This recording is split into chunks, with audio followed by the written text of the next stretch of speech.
So hey guys, welcome back to another video of the channel. और आज ये हमारा पीरियोडिक क्लासिफिकेशन ऑफ एलिमेंट्स जो कि क्लास 10th की केमिस्ट्री का 5th चैप्टर है, उसका 7th पार्ट है।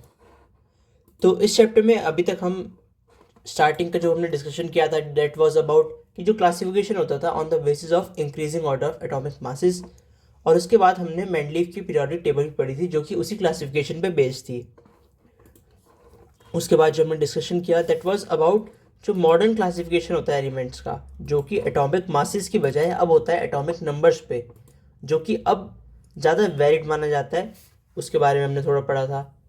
हमने ये देखा था मॉडर्न पीरियोडिक लॉ क्या होता है, मॉडर्न पीरियोडिक टेबल क्या होती है, जो कि नील्स बोर ने प्रपोज की थी, जो उन्होंने प्रिपेयर की थी। उसे हम long form of periodic table भी कहते हैं और वो कुछ ऐसी दिखती है। ठीक है। इसके बाद कर हम जब इसका डिस्कशन किया था, आज जो हमें पढ़ना है that is the characteristics of periods and groups. हमें पता चल गया था पीरियड्स और ग्रुप्स क्या होते हैं। वर्टिकल कॉलम्स को हम ग्रुप्स कहते हैं, हॉरिजॉन्टल रोज को हम पीरियड कहते हैं। हमने ये भी देख लिया था कि पीरियड्स भी ऐसे डिवाइडेड होते हैं जैसे कि very short period, long period, very long period. तो चलिए फिर कैरेक्टरिस्टिक्स ऑफ पीरियड जो कि हमारा आज का टॉपिक है वहीं से स्टार्ट करते हैं।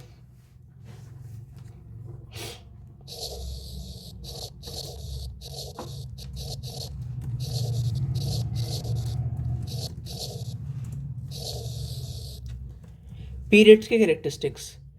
तो पीरियड्स क्योंकि हॉरिजॉन्टल रो होती है, तो अगर आप लेफ्ट टू राइट जाओगे तो जो नंबर ऑफ वैलेंस इलेक्ट्रॉन होंगे, क्योंकि ये कॉन्जिक्यूटिव होता है, तो और एक एक नंबर बढ़ता जाएगा। जैसे 11 है, फिर 12, फिर 13, फिर 14, फिर 15, ऐसे ऐसे कर करके।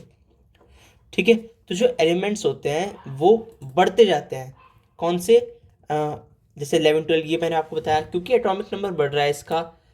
और साथ साथ में अगर आप गौर करोगे इसके इलेक्ट्रॉनिक कॉन्फ़िगरेशन पे, तो आपको ये पता चलेगा कि as you move left to right in a period, यानी इधर से आप इस डायरेक्शन में जाओगे, तो जो वैलेंस इलेक्ट्रॉन होते हैं किसी एलिमेंट के आउटर मोस्ट शेल में, वो इंक्रीज होते जाते हैं।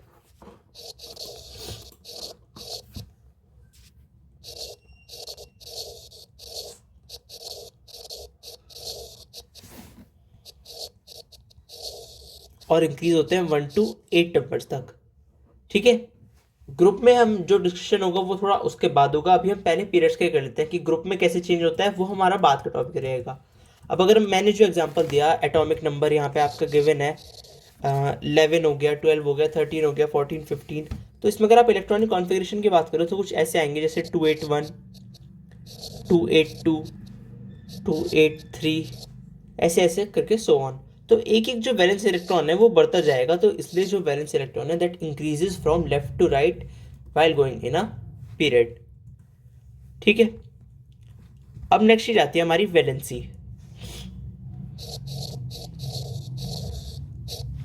वैलेंसी की अगर आप बात करो, सो फर्स्ट अगर आप लेफ्ट टू राइट जा रहे हो किसी पीरियड में, तो इट इंक्रीजेस फ्रॉम 1 to 4।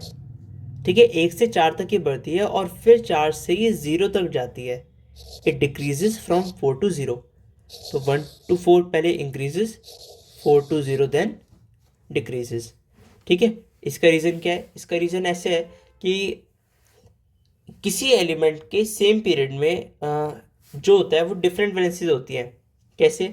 आपका अगर हम कोई एग्जांपल लें, थर्ड पीरियड का हमने ऊपर लिया था 11, 12, 13 वाला, वो थर्ड पीरियड होता है। सिमिलरली अगर हम नीचे पे एग्जांपल लें, हम एलिमेंट्स के बेस पर अगर एग्जांपल लें, sodium, magnesium, aluminium, silicon, phosphorus, sulphur, chlorine, argon. तो 11 होता है ये 12, 13, 14, 15, 16, 17 एंड 18। अगर आप इनके वैलेंस इलेक्ट्रॉन लिखो तो आएंगे 1, 2, 3, 4, 5, 6, 7, 8। इनके इलेक्ट्रॉनिक कॉन्फ़िगरेशन भी कुछ ऐसे होंगे 281, 282, ऐसे करते करते 288 तक। अब जो आपका वैलेंसी होती है, वैलेंसी क्या होती है? अगर हमें ये पता है नंबर ऑफ वैलेंस इलेक्ट्रॉन्स किसी एलिमेंट के कितने हैं, ठीक है, तो जितने नंबर ऑफ इलेक्ट्रॉन्स वो खोएगा या उसे गेन करेगा, ठीक है, या फिर आप कुछ केसेस में शेयर भी करेगा कोई एटम किसी एलिमेंट से, आप गेन कर रहे हो, लूज कर रहे हो, शेयर कर रहे हो to achieve the nearest inert gas electronic configuration, या फिर की स्टेबिलिटी मिल जाए। तो इनर्ट गैस इलेक्ट्रॉनिक अरेंजमेंट के लिए या फिर कॉन्फ़िगरेशन के लिए जितने इलेक्ट्रॉन्स को वो लूज, गेन या फिर शेयर करेगा, उससे हमें मिलती है किसी एलिमेंट की वैलेंसी। अगर हम सल्फर की बात करें, इलेक्ट्रॉनिक कॉन्फ़िगरेशन इज 286। ठीक है, तो अब अगर आप बात करो यहाँ पे कि 286 क्यों आया, क्योंकि 16 इसका एटॉमिक नंबर, तो अब 6 आ गया और 8 होते हैं हमारे टू, जो ऑक्टेट बनता है to achieve the nearest inert gas electronic configuration. तो 8 - 6, इसे 2 इलेक्ट्रॉन और चाहिए to achieve the nearest electronic gas configuration, ये इनर्ट गैस कॉन्फ़िगरेशन। तो इस वजह से इसकी वैलेंसी हो गई 2। तो सिमिलरली ऐसे ही क्लोरीन की होगी 1, आर्गन की 0 और फॉस्फोरस की 3, सिलिकॉन की 4, एल्यूमिनियम 3, 2, 1। ठीक है, तो ऐसे डिसाइड होती है कि कैसे वैलेंसी आपकी किसी एलिमेंट की चेंज होती है from left to right while going in a period. ठीक है, नेक्स्ट आता है आपका साइज ऑफ एटम्स।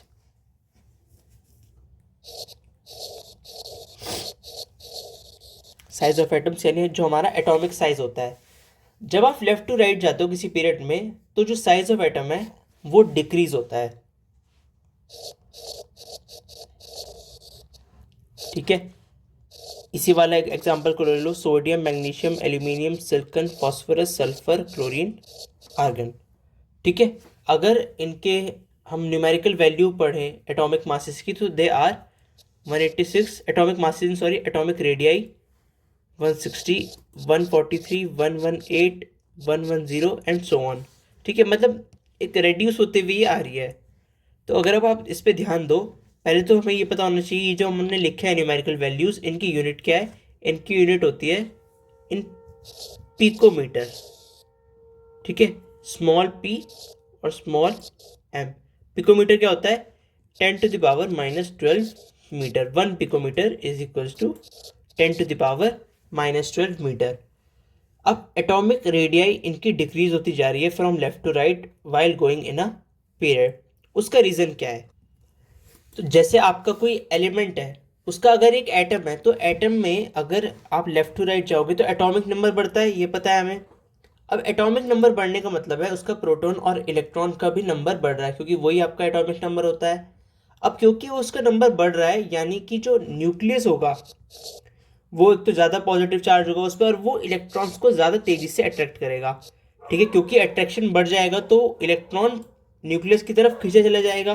तो क्योंकि वो अट्रैक्ट हो जाएगा तो उसकी पोजीशन यहाँ हो जाएगी, यहाँ हो जाएगी, तो यानी उसका डिस्टेंस कम हो जाएगा। ठीक है, न्यूक्लियस से। अब क्योंकि उसका डिस्टेंस कम हो जाएगा, जो आपका आउटर मोस्ट इलेक्ट्रॉन है और वो पुल हो रहा है बाय द न्यूक्लियस, तो इसलिए जो साइज ऑफ एटम होता है इट डिक्रीजेज। तो किसी भी पीरियड में आप बात करो तो लेफ्ट टू राइट जाते हुए जो एक्सट्रीम राइट पे होगा उसका सबसे छोटा होता है साइज, और वाइल जो लेफ्ट पे होगा उसका सबसे बड़ा होता है साइज। उसका रीज़न यही है कि क्योंकि चार्ज उसका अट्रैक्शन बढ़ जाता है तो साइज डिक्रीज होता रहता है, एटॉमिक रेडियाई डिक्रीज होती है। अब जो बाकी के हमारे इसके पीरियड के ट्रेंड्स हैं, जो मेटेलिक कैरेक्टर होता है या nature of oxides, chemical reactivity, ये सब हम कल डिस्कस करेंगे। सो फिलहाल आज के लिए इस वीडियो में इतना ही। Thanks for watching this video. अगर आपका कोई भी सजेशन है so please comment down below. Subscribe the channel, stay tuned for latest updates. Thank you. So hey guys, welcome back to another video of this channel. और आज ये हमारे periodic classification of elements, जो कि class 10th की chemistry का 5th chapter है, उसका 8th पार्ट है। तो इस चैप्टर में जो भी हमने अभी डिस्कशन किया है, हम पीरियोडिक टेबल पे आ चुके थे, और पीरियोडिक टेबल भी हम मॉडर्न पीरियोडिक टेबल पे आ चुके थे। मॉडर्न पीरियोडिक टेबल में हमने डिस्कस किया what are periods, what are groups, और थोड़े उनके ट्रेंड्स के बारे में हमने डिस्कशन शुरू किया था। जो मेजरली हमारा डिस्कशन था दैट वाज लार्जली अपॉन जो पीरियड्स के ट्रेंड्स होते हैं, जो पीरियड्स क्या क्या ट्रेंड शो करते हैं। जैसे अगर आप left to right in a period जाओ तो क्या चेंज आता है आपका एटॉमिक रेडियाई में, ऐसे ऐसे हमने ट्रेंड्स पढ़े थे। क्या चेंज होता है वैलेंस इलेक्ट्रॉन्स में, वैलेंसी में, ये सब हमने एक बार ओवरव्यू ले लिया था। आज जो हमें पढ़ना है, वी हैव टू स्टार्ट कि जो पीरियड्स के ट्रेंड्स होते हैं उसमें ही आगे। और जो पहला हमारा टॉपिक होगा that will be metallic character. तो डायरेक्टली वहीं से स्टार्ट कर लेते हैं, उसके बाद हम पढ़ेंगे केमिकल रिएक्टिविटी और नेचर ऑफ ऑक्साइड्स। चलिए फिर डायरेक्टली वहीं से स्टार्ट करते हैं। ये हमारा 4th पॉइंट है, मेटलिक कैरेक्टर।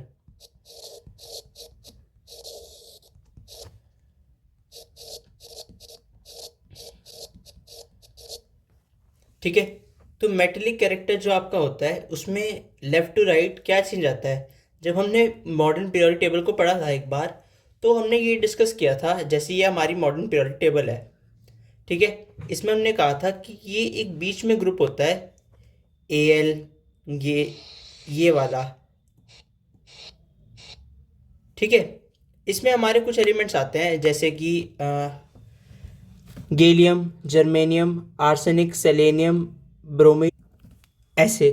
तो ये तो आप जा रहे हो लेफ्ट टू राइट, लेकिन अगर आप इनमें देखो तो कुछ एलिमेंट्स आ रहे हैं आपके, ये जो मैंने एलिमेंट्स आपका एक हाईलाइट सा किया है उनके साइड में अगर आप ध्यान से दो देखो तो क्या क्या है वो। अगर हम इसे इरेज करके वो दिखाएं तो आता है ये boron, silicon, germanium, arsenic, antimony, tellurium, polonium. ये कुछ एलिमेंट्स है, कितने हैं ये, 1 2 3, और ये 7 एलिमेंट्स हैं। अब ये जो 7 एलिमेंट्स हैं क्या करते हैं, मैंने बताया था दे आर मेटेलॉइड्स। इनमें दोनों मेटल और नॉन मेटल की प्रॉपर्टीज होती हैं, और पीरियोडिक टेबल में they are used to separate metal from non metal. तो आप देख रहे हो कि राइट साइड में अगर आप ध्यान दो तो आपके नॉन मेटल्स हैं, और लेफ्ट साइड में आप ध्यान दो तो मेटल्स हैं, ठीक है। अब हमें ये बताना है कि ये तो हमें साफ पता चल गया कि अगर लेफ्ट में मेटल है और राइट में नॉन मेटल, यानी कि हमारा मेटेलिक कैरेक्टर डिक्रीज हो रहा है, ठीक है। तो लेफ्ट टू राइट किसी भी ग्रुप पीरियड में जाते हुए जो आपका मेटेलिक कैरेक्टर होता है डिक्रीज होता है, ठीक है। एग्जाम्पल के लिए अगर हम थर्ड पीरियड की बात करें तो sodium, magnesium, aluminium, silicon, phosphorus, sulphur, chlorine. तो ये लेफ्ट टू राइट अगर आप इस पीरियड में जाओगे तो यू विल सी कि सोडियम जो होता है दैट इज हाईएस्ट मेटलिक, ठीक है, इस पीरियड की अगर हम बात करें तो। और वहीं अगर हम क्लोरीन की बात करें तो वो बिल्कुल भी मेटलिक नहीं होता, it is the most non metallic element, ठीक है। या फिर हम कह सकते हैं कि जो सबसे आपका लेफ्ट साइड पे है वो होता है ग्रेटेस्ट मेटेलिक कैरेक्टर वाला, और जो सबसे राइट साइड पे है that is the greatest non metallic character वाला एलिमेंट, ठीक है। तो अब इन्हें ही हम एक और नाम से भी जानते हैं, मेटेलिक कैरेक्टर को हम जानते हैं by the name electropositive character,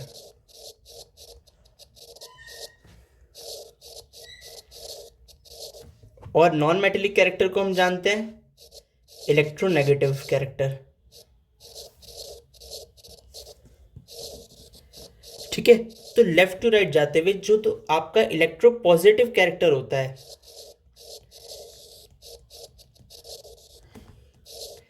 it decreases, यानी मेटेलिक कैरेक्टर आपका डिक्रीज होता है, वहीं जो इलेक्ट्रोनेगेटिव कैरेक्टर होता है वो इंक्रीज हो जाता है, ठीक है।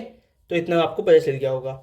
अब अगर हम ध्यान से देखें तो क्यों होता है ये, जो आप लेफ्ट टू राइट जाओगे, अगर जो आपकी टेंडेंसी होती है एटम्स की, एलिमेंट्स को लूज करने की, हम उसके बारे में अगर बात करें तो जैसे आपका न्यूक्लियर, मैंने जब एटॉमिक रेडियाई के अपने बारे में बात की थी तो हमें ये पता चला था कि धीरे धीरे एटम का साइज डिक्रीज होता है, क्योंकि न्यूक्लियर चार्ज बहुत बढ़ जाता है, एटॉमिक नंबर इंक्रीज होने से आपके नंबर ऑफ प्रोटॉन्स बढ़ते हैं, आपके नंबर ऑफ इलेक्ट्रॉन्स बढ़ जाते हैं।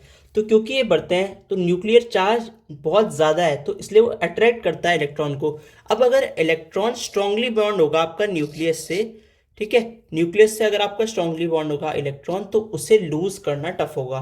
जितना आप देखो, कोई एक पेरेंट है और उन्होंने अपने सन का हाथ पकड़ रखा है, जितना टाइटली पकड़ेंगे उतना उसके लिए टफ होगा हाथ छोड़ के भागना, ठीक है। वहीं अगर उन्होंने लूज पकड़ रखा होगा, इन दोनों के बीच में जो बॉन्ड है वो कम होगा, तो वो एकदम से भाग जाएगा। तो इसलिए सिमिलरली यहाँ पे हमारा होता है, क्योंकि अगर इलेक्ट्रॉन पे चार्ज ज़्यादा है, न्यूक्लियस ज़्यादा चार्ज से उसे अट्रैक्ट कर रहा है, उसके लूजली बॉन्ड नहीं है वो, तो इसकी वजह से आपका इलेक्ट्रॉन हम इजीली रिलीज नहीं हो सकता, इजीली फ्री नहीं हो सकता। तो जो टेंडेंसी है एटम की इलेक्ट्रॉन लूज करने की वो डिक्रीज हो जाती है, ठीक है। इस वजह से आपका मेटेलिक कैरेक्टर जो कि इलेक्ट्रोपॉजिटिव कैरेक्टर होता है, इलेक्ट्रॉन को लूज करने के बाद जो गेन होता है वो डिक्रीज होता रहता है, और नॉन मेटेलिक कैरेक्टर यानी इलेक्ट्रोनेगेटिव कैरेक्टर इंक्रीज होता रहता है। नेक्स्ट हमारी बात आती है केमिकल रिएक्टिविटी के बारे में।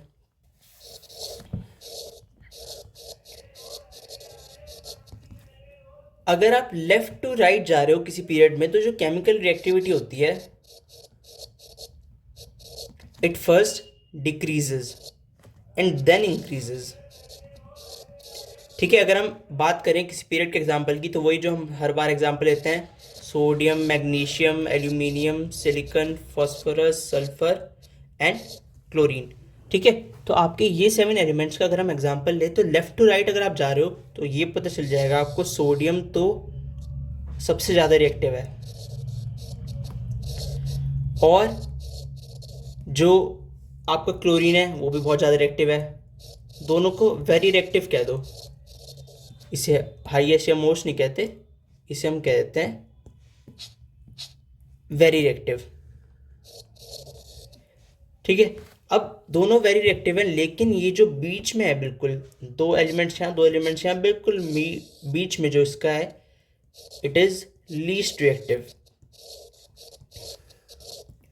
ठीक है, अब इसके बारे में हम डिस्कस कर लेते हैं। जो आपका सोडियम है ये सबसे ज़्यादा रिएक्टिव या बहुत ज़्यादा रिएक्टिव, फिर मैग्नीशियम थोड़ा कम रिएक्टिव, और एल्यूमिनियम फिर थोड़ा कम रिएक्टिव। सिलिकॉन आता है आपका सबसे लीस्ट रिएक्टिव एलिमेंट्स इस पीरियड में, जो भी आप, अगर आपका थर्ड पीरियड है उसके बारे में बात करो। हम इससे आगे बढ़ें तो फॉस्फोरस थोड़ा रिएक्टिव हो जाता है, उससे ज़्यादा सल्फर और सबसे ज़्यादा क्लोरीन। तो इसका रीज़न क्या है? तो जब आपका पहला एलिमेंट है सोडियम, तो उसके पास एक वैलेंस इलेक्ट्रॉन है तो वो इजीली यूज कर सकता है। अब क्लोरीन के पास भी एक इलेक्ट्रॉन है, लेकिन सिलिकॉन के पास 4 वैलेंस इलेक्ट्रॉन है। ठीक है, 4 वैलेंस इलेक्ट्रॉन होने की वजह से उसे लूज या गेन करने में परेशानी होगी। वो सिर्फ थोड़ा शेयर कर सकता है, क्योंकि उसे लूज करने में इलेक्ट्रॉन या गेन करने में परेशानी होगी, वो इलेक्ट्रोपॉजिटिव या नेगेटिव कैरेक्टर इजीली नहीं दिखा पाएगा। तो इसलिए हम कहते हैं कि इट इज़ लीस्ट रिएक्टिव। ठीक है, अगर आप एल्यूमिनियम की बात करो तो उसमें भी 3 वैलेंस इलेक्ट्रॉन होते हैं, जो कि थोड़ा टफ होता है, पर स्टिल थोड़े ज़्यादा रिएक्टिव होते हैं ये एज़ कम्पेयर टू सिलिकॉन, जिसके पास 4 वैलेंस इलेक्ट्रॉन है। फॉस्फोरस के पास 5 है, तो सिर्फ 3 चाहिए, पर उसके लिए भी थोड़ा टफ ही होता है रिएक्ट करना। सल्फर को सिर्फ 2 चाहिए, और क्लोरीन को केवल 1 चाहिए टू कंप्लीट इट्स ऑक्टेट, या फिर to achieve the nearest inert gas electronic configuration. इस वजह से आपके कुछ एलिमेंट्स रिएक्टिव होते हैं और कुछ एलिमेंट्स अनरिएक्टिव। अगर आप पीरियड की बात करो तो लेफ्ट टू राइट जाते हुए आपका केमिकल रिएक्टिविटी पहले डिक्रीज होती है, फिर एक सर्टेन पॉइंट के बाद आपकी इंक्रीज होनी शुरू हो जाती है। ठीक है, सो फिलहाल आज के लिए इस वीडियो में इतना ही। Thanks for watching this video. अगर आपको कोई भी सजेशन है so please comment down below, subscribe the channel and stay tuned for later updates. Thank you. So hey guys, welcome back to another video of this channel. और आज ये हमारे periodic classification of elements, जो कि class 10th की chemistry का 5th chapter है, उसका 9th पार्ट है। तो अगर हम इस चैप्टर के बारे में बात करें तो अभी तक हम इस चैप्टर में बहुत आगे आ चुके और पीरियोडिक टेबल पे पहुंच चुके थे। पीरियोडिक टेबल में भी हमारा मेंडलीव की पीरियोडिक टेबल का डिस्कशन हो चुका था, and we were now on the long form, या फिर कह सकते हो आप modern form of periodic table. इसमें हमने ये पढ़ा था कि पीरियड्स क्या होते हैं, ग्रुप्स क्या होते हैं, और स्टार्ट कर लिया था हमने ट्रेंड्स के बारे में पढ़ना। अगर हम पीरियड्स के बारे में बात करें, उसमें हमने मेटेलिक कैरेक्टर, एटॉमिक रेडियाई और रिएक्टिविटी, ये सब का डिस्कशन किया था। और एक टॉपिक उसमें हमारा बचा था, that was nature of oxides. इसके बाद हमें पढ़ना होगा व्हाट आर द कैरेक्टरिस्टिक्स, जो हम ग्रुप के बारे में पढ़ते हैं। चलिए फिर डायरेक्टली इससे स्टार्ट करते हैं। So nature of oxides.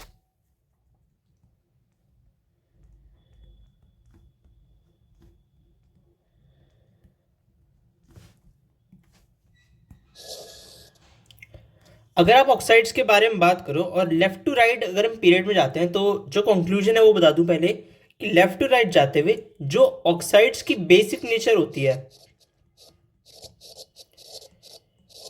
Basic nature of oxide, वो धीरे धीरे कम होती रहती है। वही जो आपकी एसिडिक नेचर होती है ऑक्साइड्स की,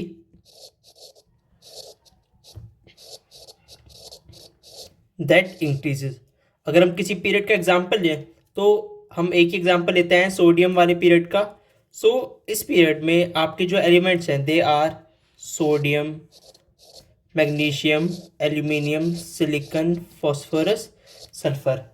ठीक है, ये आपके सारे एलिमेंट्स हैं अगर आप इस ग्रुप के बारे में बात करो, और फिर क्लोरीन भी होता है। तो इसमें कुछ आपके एलिमेंट्स हैं जैसे सोडियम, मैग्नीशियम, कुछ आपका एलिमेंट्स हैं जैसे सल्फर, क्लोरीन, कुछ आपके एलिमेंट्स हैं जैसे एल्यूमिनियम, सिलिकॉन। अब अगर आप ऑक्साइड्स के बारे में बात करो तो जो सोडियम और मैग्नीशियम के ऑक्साइड्स होते हैं दे आर हाईली बेसिक। जो आपके क्लोरीन के मेजरली ऑक्साइड्स होते हैं दे आर हाईली एसिडिक। और जो आपके एल्यूमिनियम और सिलिकॉन के ऑक्साइड्स होते हैं उनकी नेचर की अगर हम बात करें तो they are amphoteric in nature, यानी कि both acidic and basic character थोड़ा होता है इनमें, तो एम्फोटेरिक ऑक्साइड्स बनाते हैं ये। तो अब क्योंकि लेफ्ट में हाईली बेसिक है और राइट में हाईली एसिडिक, यानी कि हमारा बेसिक नेचर तो डिक्रीज होती जा रही है while going from left to right, और एसिडिक नेचर बढ़ती जा रही है। ठीक है, तो सोडियम ऑक्साइड है highly basic in nature, magnesium oxide थोड़ा कम बेसिक, एल्यूमिनियम और सिलिकॉन होंगे हमारे एम्फोटेरिक ऑक्साइड्स, फिर जो फॉस्फोरस का ऑक्साइड होगा ये थोड़ा एसिडिक होगा, सल्फर का उससे ज़्यादा, और क्लोरीन का इनमें सबसे ज़्यादा होगा। ठीक है, तो ऐसी कैरेक्टरिस्टिक्स शो करता है हमारा पीरियड्स। अब हमारी बात आती है कैरेक्टरिस्टिक्स ऑफ ग्रुप्स। ग्रुप की कैरेक्टरिस्टिक्स कह लो या फिर आप कैरेक्टरिस्टिक वो ट्रेंड्स कह लो कि ग्रुप में क्या ट्रेंड्स देखने को मिलते हैं। चलिए फिर स्टार्ट करते हैं कैरेक्टरिस्टिक्स इन ग्रुप्स।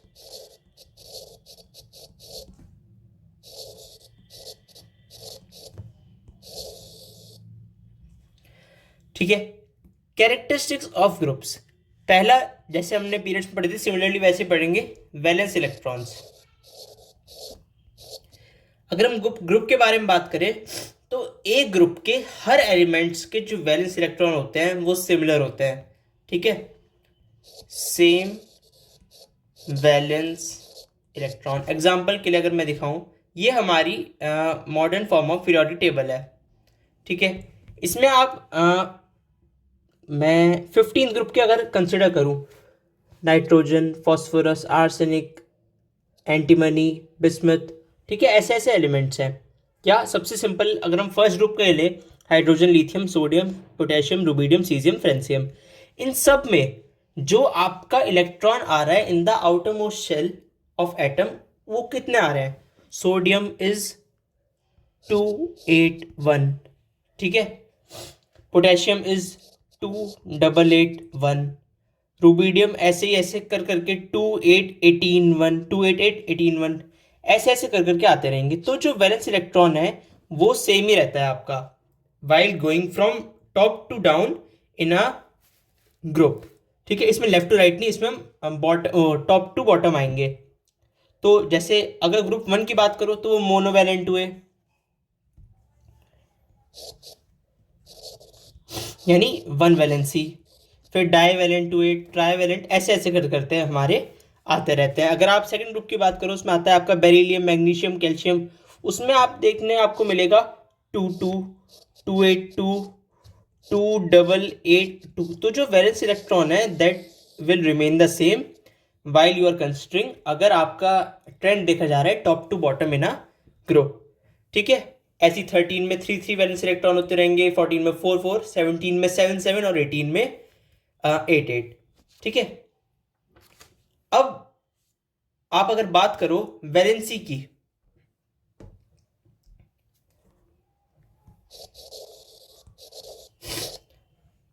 अब अगर वैलेंस इलेक्ट्रॉन सेम है तो जाहिर सी बात है अभी जो हमने ट्रेंड देखा वैसे ही इसमें वैलेंसी भी सेम रहेगी। तो valency of group first element की क्या होगी? 1, ठीक है, क्योंकि उसे एक ही एलिमेंट लूज करना है टू अचीव इट्स ऑक्टेट। और 17 की बात करो उसकी भी 1, क्योंकि आप 8 - 1 करोगे ना। 16 की बात करो तो उसे 2 और चाहिए तो इसलिए 2, 14 की बात करो तो 4। तो इन सभी एलिमेंट्स में टॉप टू बॉटम एक ही ट्रेंड देखा जाता है, तो valency is also the same अगर आप बात कर रहे हो that you are going from top to bottom in a group. ठीक है, नेक्स्ट आपका आता है साइज ऑफ एटम्स।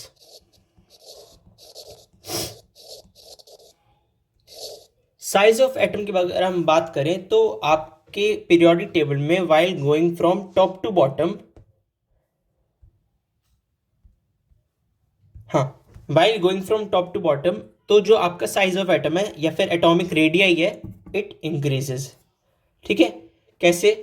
अब एक जगह तो है आपका सोडियम 281, फिर आपका आता है पोटेशियम 2881।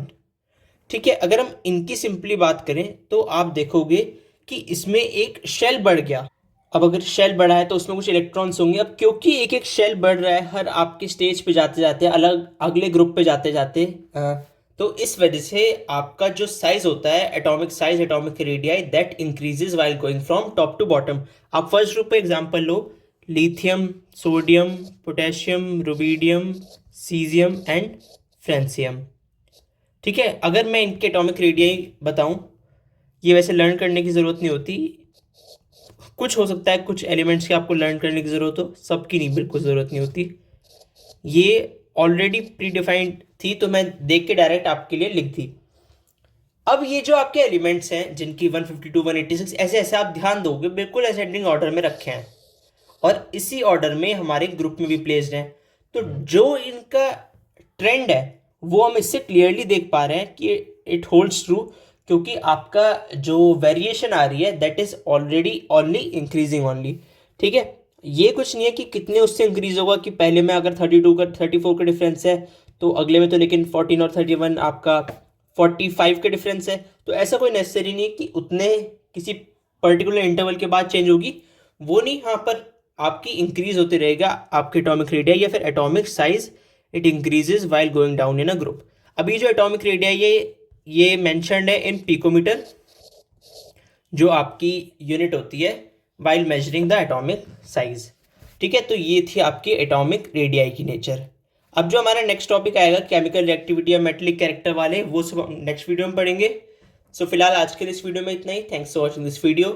अगर आपका कोई भी सजेशन है so please comment down below, subscribe the channel and stay tuned for it updates. Thank you.